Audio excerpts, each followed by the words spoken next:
अब जिक्र होगा मीर रजा कत्ल केस का, जिसकी उलझी गुत्थी सुलझाने की काविशें तेज कर दी गई। 29 जुलाई को सबसे पहले लाश किसने देखी, पुलिस और एम्बुलेंस कब पहुंची, सीसीटीवी फुटेजेस सामने आ गई हैं। वॉइस रिकॉर्डेड कैमरों की फुटेजेस भी हासिल करने की काविशें जारी हैं। तफ्तीशी टीम ने शुबा जाहिर किया है कि मीर रजा ने भी अपने दिफा के लिए फायरिंग की थी।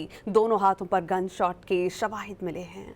कराची के नौजवान ताजिर मीर रजा कत्ल केस में शवाहिद इकट्ठे करने का सिलसिला जारी है। 29 जुलाई को सबसे पहले लाश किसने देखी, पुलिस और एम्बुलेंस कब पहुंची, सीसीटीवी फुटेजेस सामने आ गईं। माली ने पौधों को पानी देते हुए 11:52 पर लाश देखी और पुलिस को कॉल की। पहले पुलिस के 2 एहलकार मोटरसाइकिल पर पहुंचे, इसके बाद मोबाइल पहुंची। तफ्तीशी जराये का कहना है कि एम्बुलेंस 12:50 पर पहुंची और 1:46 पर रवाना हुई।